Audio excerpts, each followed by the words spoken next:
News media सरकार की puppet है। मीडिया के साथी भी आजकल पूरा बीजेपी को बचाने पे लगे हुए हैं। बड़ी लाखों करोड़ों का कांड हो गया और मीडिया के तमाम बड़े बड़े नाम एक ने ट्वीट तक नहीं किया है। जैसे जैसे सरकार कहेंगी वैसे वैसे खबरें छपेंगी।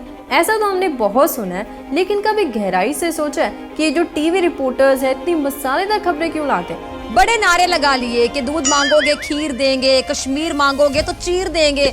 क्यों सच्चे मुद्दों को हमसे छुपाते हैं? क्या इसके पीछे उनकी कोई कमजोरी है?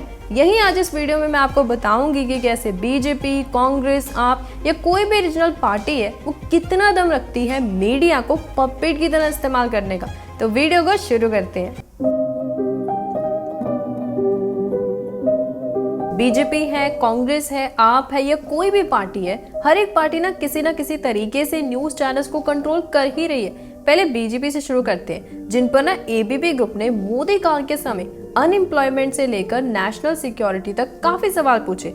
मोदी सरकार ने क्या किया, उनके लिए एड्स 15% से कम कर दिए। हिंदू ग्रुप ने ना मोदी काल के समय जो फ्रांस के साथ मल्टी बिलियन करोड़ की डील थी, वो भी कॉम्बैट प्लान्स के लिए, उसमें ना काफी सारी इरेगुलरिटीज थी जिन पर इन्वेस्टिगेटिव स्टोरीज लिखी। मोदी सरकार ने क्या किया, उनसे दाना पानी छीन लिया। बात रही कांग्रेस की, वो भी पीछे नहीं है। 2013 में जब टीएमसी पार्टी और डीएमके पार्टी के लीडर्स कांग्रेस के साथ अपना गठबंधन तोड़ देते हैं, तो उस समय कांग्रेस ने ये दिखाने के लिए कि हमारे पास कितनी पावर है, पिछले 9 सालों में हमने जो भी कुछ किया, आईआईटीज खोले हैं, एजुकेशन स्कीम्स लाई हैं, हेल्थ स्कीम्स लाई हैं, वो दिखानी शुरू कर दी। अब आते हैं आप पर। आप पार्टी भी कुछ पीछे नहीं रही है। जब जी न्यूज के रिपोर्टर ने ये दिखाया कि आप जो भी करंट पंजाब में रूल कर रही है उनमें ना काफी सारी खामी है, तो आपने पता क्या किया, जी न्यूज से एड्स ही छीन ली। अब आप सोच रहे होंगे कि एड्स का क्या लेना देना न्यूज चैनल से? क्या न्यूज चैनल्स को एड्स के थ्रू कंट्रोल किया जा रहा है? रुक जाओ, धीरे धीरे करके मैं आपको समझाऊंगी, तभी आपके पल्ले भी पड़ेंगी। हमने ये तो बहुत सुन लिया कि मीडिया बिक चुकी है, चलो मान लिया, लेकिन हमें ये तो बेसिक पता होना चाहिए कि जो भी खबर हम हर रोज सुन रहे हैं वो कहाँ से हम तक पहुँचती है। 3 तरीके से पहुँचती है। पहले नंबर पर आते हैं न्यूज एजेंसी। हमने न्यूज चैनल सुने हैं, न्यूज़पेपर सुना है, रेडियो चैनल सुने हैं, लेकिन न्यूज एजेंसी क्या होता है? देखो, पूरे वर्ल्ड में जो भी कुछ हो रहा है, ये एजेंसी अपने रिपोर्टर्स के थ्रू वो इन्फॉर्मेशन को कलेक्ट करती है और न्यूज चैनल्स को बेचती है, जैसे Indian express, times of India, economic times, the statesman, Hindustan times और भी काफी सारे न्यूज चैनल्स। हमारे भारत में ना 3 मेजर न्यूज एजेंसी हैं, press information bureau, press trust of India, United news of India. ऐसा करिए, इस आर्टिकल को देखिए, यहाँ पर आपको पीटीआई लिखा हुआ है। इसका मतलब ये है कि ये खबर जो है वो पीटीआई से खरीदी गई है। दूसरे नंबर पर है न्यूज चैनल्स, जो कि न्यूज एजेंसी से खबरों को खरीदते हैं और बदले में पर ईयर सब्सक्रिप्शन फीस देते हैं, जैसे कि प्रसार भारती न्यूज सर्विस, जो कि सरकार कंट्रोल करती है, वो ना पीटीआई को हर साल खबरों के लिए 6.8 करोड़ रुपए देते थे, लेकिन अब खबर खरीदनी बंद कर दी। इसका भी ना एक बहुत मेजर कारण था, क्योंकि पीटीआई ने चाइनीज एम्बेसडर सनव्यू डोंग के साथ एक इंटरव्यू किया, जिसमें उनसे बहुत मामूली से सवाल पूछे और बदले में कोई क्रॉस क्वेश्चनिंग भी नहीं हुई। ऊपर से सनव्यू डोंग ने लद्दाख और गैल्वन वैली के लिए भारत और चाइना में जो डिस्प्यूट चल रहा है उसको भारत को ही कसूर बैठा रहा है। तीसरे नंबर पर आते हैं डिस्ट्रीब्यूटर्स, जो कि खबरों को हम तक पहुंचाते हैं। लेकिन सवाल वहीं का वही है कि न्यूज चैनल्स खबरों को छुपाते क्यों हैं, और इसका ना मेजर कारण भी है। वो पता क्या है? पैसों की कमी। भारत में सबसे ज्यादा बिकने वाले इंग्लिश न्यूज़पेपर में से है द टाइम्स ऑफ इंडिया, जो कि 10,000 करोड़ का रेवेन्यू कमाकर भी पता कितना मुनाफा कमा पाता है? सिर्फ 681 करोड़। ऐसा पता है क्यों? देखो, टाइम्स ऑफ इंडिया का 48 पेज का एक न्यूज़पेपर है, जिसको वो 5 रुपए में बेचते हैं। अब आपको क्या लगता है कि इन 5 रुपए में से उनका कितना खर्चा होता होगा? 2-3 रुपए? नहीं, 3 तरीके से खर्चा होता है। पहले आते हैं डिस्ट्रीब्यूटर, जो कि 5 रुपए में से 40% तो खुद ही ले जाते हैं, मतलब 2 रुपए गए डिस्ट्रीब्यूटर के पास। अब 48 पेज का न्यूज़पेपर है, उसकी पर पेज की प्रिंटिंग कॉस्ट है 0.25 रुपीज़, मतलब 48 पेज का न्यूज़पेपर मतलब गए 12 रुपए प्रिंटिंग वाले के पास। तीसरे नंबर पर आते हैं न्यूज़ एजेंसी, जो कि न्यूज़ चैनल्स जो है न्यूज़ एजेंसी से न्यूज़ खरीदते हैं, उनके पास जाते हैं 3 रुपए। तो अगर हम कुल मिलाएं तो एक न्यूज़पेपर को बेचने में 17 रुपए लग रहे हैं। 5 रुपए में टाइम्स ऑफ इंडिया को बेच रहे हैं, तो 12 रुपए वो कहाँ से लाते हैं? अपनी जेब से।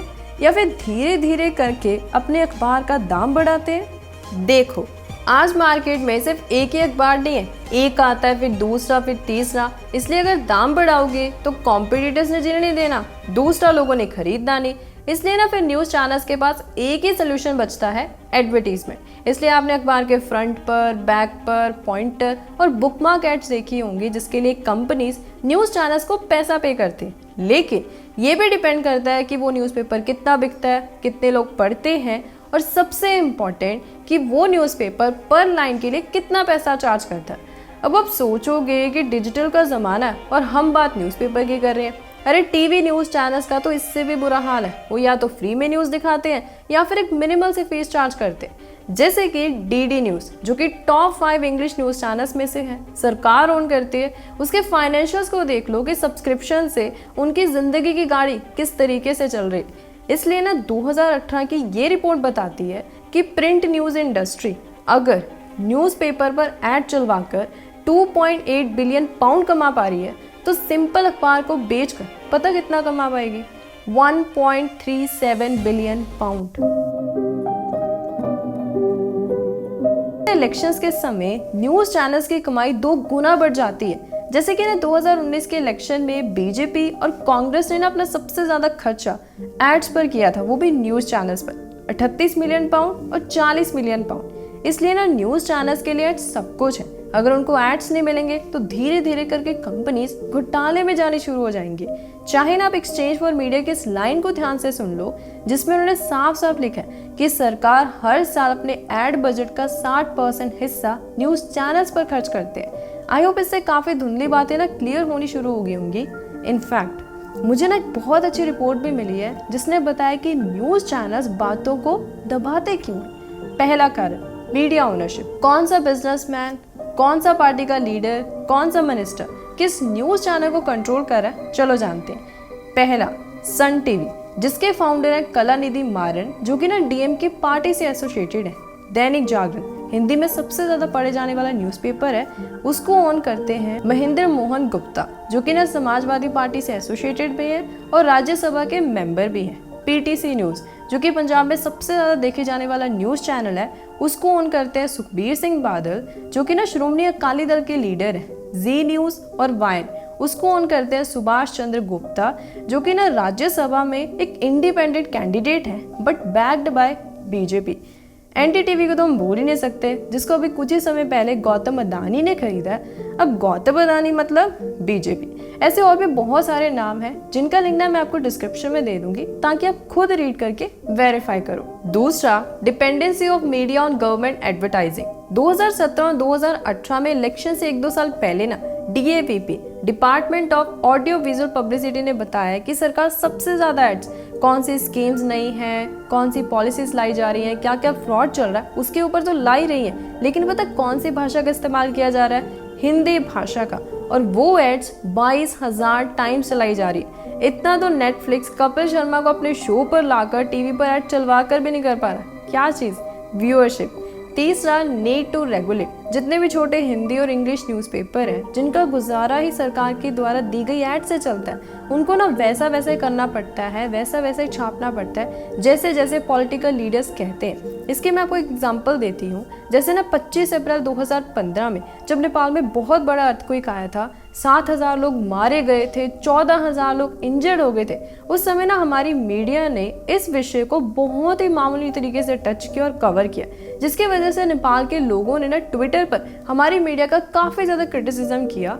अरविंद केजरीवाल ने तो ये तक कह दिया था कि हमारी मीडिया का ना एक बार पब्लिक ट्रायल होना चाहिए। आपको क्या लगता है, होना चाहिए? कमेंट में जरूर शेयर करना। तो आज इस वीडियो में इतना ही। सोर्सेज का लिंक आप सब लोगों को डिस्क्रिप्शन बॉक्स में मिल जाएगा। Till then, thank you, bye bye.